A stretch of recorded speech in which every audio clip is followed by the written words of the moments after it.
संत रैदास जूते गांठने का ही कर्म करते थे। सब लोगों को देखा कि गंगा जी में स्नान करने जा रहे हैं, लेकिन जब पीछे मुड़कर देखा मेरे सारे जूते पड़े हुए हैं। अरे इस कर्म को छोड़कर कैसे जाऊं? क्यों? क्योंकि मैंने तो वादा कर दिया है दूसरे व्यक्ति से कि शाम को मैं दे दूंगा। अगर मैं गंगा जी जाता हूं तो ये सारे जितने भी हैं मेरी बात झूठी पड़ जाएगी, सब मुझे झूठा समझ लेंगे। मन में विचार आया कि भगवान तो हर जगह हैं, गंगा मैया भी हर जगह हैं।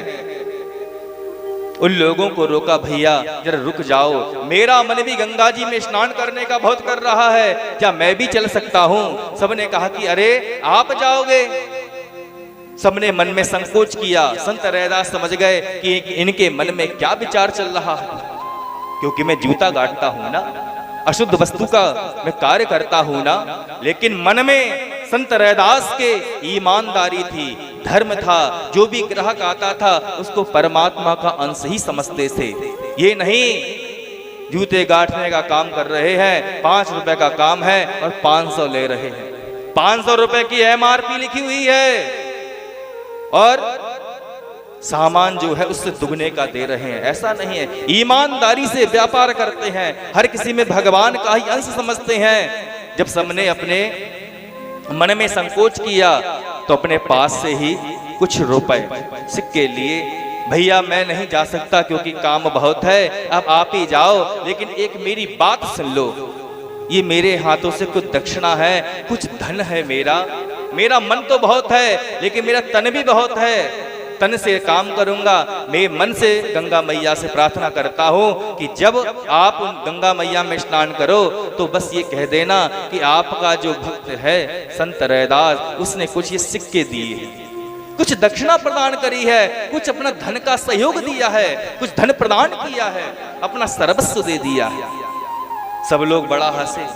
संत रैदास अरे जूते गांठने का काम करता है, अपने आप को इतना बड़ा भक्त समझता है कि गंगा मैया स्वयं लेने आएंगी। लेकिन लोगों ने विचार कि चलो ठीक है, यहां से चलो, यहां बैठेंगे तब तक अपना जो है मन में उदासी रहेगी। सब लोग जो हैं वो गंगा मैया के पास पहुंचे, स्नान किया तो किसी ने कह दिया अरे जो सिक्के लेकर आए थे उसके लिए गंगा मैया को अर्पित कर दो। दूसरे व्यक्ति ने कहा सिक्के अर्पित तो कर दें, लेकिन उसने कहा था कि गंगा मैया से कहना कि उनके रैदास ने ये सिक्के दिए हैं।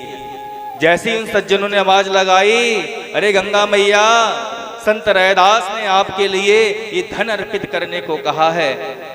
इतना कहना था, गंगा मैया ने अपना हाथ निकाला गंगा जी में से और आवाज आई लाओ इन सिक्कों को मुझे दे दो, मेरे भक्त ने मुझे सिक्के दिए हैं, धन समर्पित किया है, लाओ ये सिक्के मुझे दे दो, धन दे दो मेरे लिए।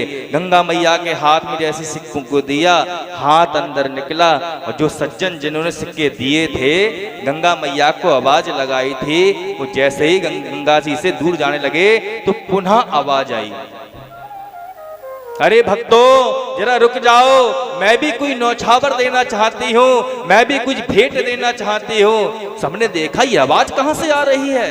गंगा जी की तरफ दृष्टि गई तो एक हाथ में ऊपर कंगन दिखाई दिया। जब कंगन दिखाई दिया तो कंगन को जैसे ही भक्तों ने देखा तो कहे आवाज दूसरी आई, लो मेरे भक्त संत रैदास को एक कंगन दे देना।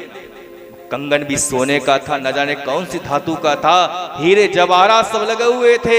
एक कंगन जो है गंगा मैया ने संत रैदास के लिए भिजवाया। उन सज्जनों ने कंगन भी ले लिया और कंगन लेने के बाद उनके मन में जो है लोभ आ गया।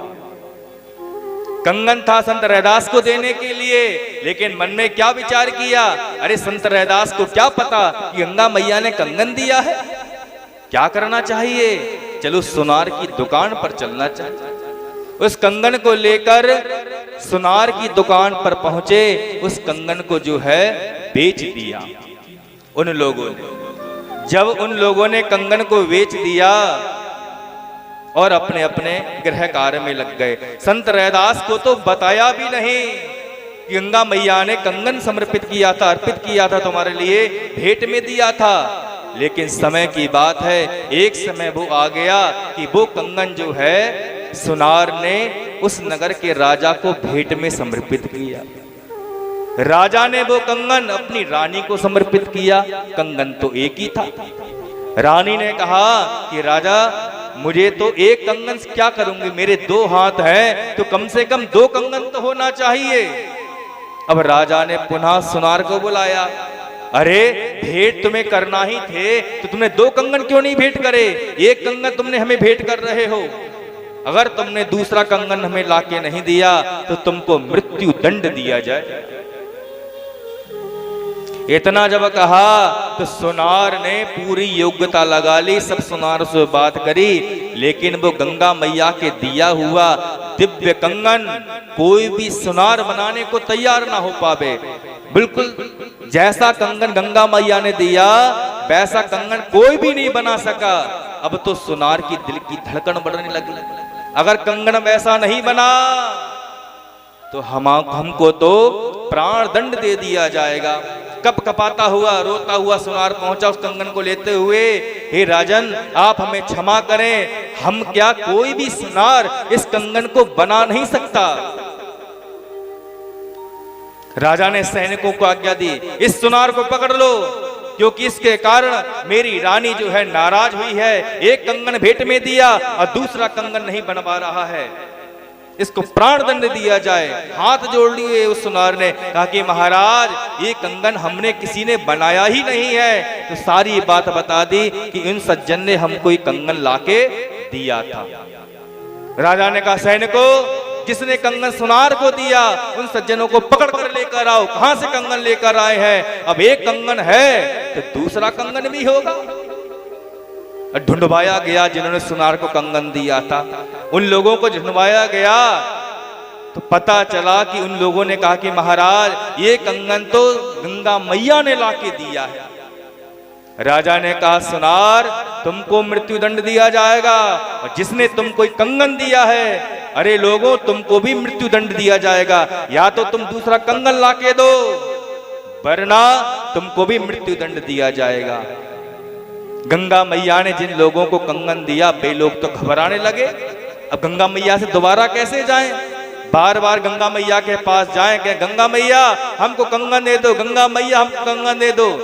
लेकिन गंगा मैया ने तो संत रैदास को कंगन दिए थे भेंट में, कंगन नहीं मिला।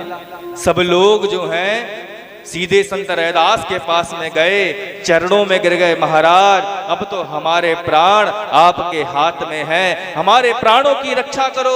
सारी बात बता दी। आपने धन दिया था मैया को समर्पित करने के लिए, गंगा मैया को हमने धन समर्पित किया, तो गंगा मैया ने आपके लिए भेंट में कंगन दिया। और वह कंगन जैसे ही हमने लिया, हमारे मन में लोभ आ गया और हमने वो कंगन सुनार को दे दिया, और सुनार ने वही कंगन राजा को दे दिया, राजा ने वही कंगन रानी को दे दिया। अब रानी को दूसरा कंगन चाहिए और कोई भी सुनार दे नहीं सकता, क्योंकि वो कंगन तो गंगा मैया ने दिया है। क्या करें? संत रैदास ने कहा, भाई, संतों का हृदय ही बड़ा पवित्र होता है। संत हृदय नवनीत समाना। संत वही है जो अपने दुख से कभी दुखी ना हो, दूसरों के दुख से दुखी हो। सबने हाथ जोड़ लिए, त्राही माम, हमारे प्राणों की रक्षा करें। जूते गांठ रहे थे, हाथों को धोया, हाथ जोड़कर बैठे बैठे उसी जगह पर गंगा मैया का ध्यान किया।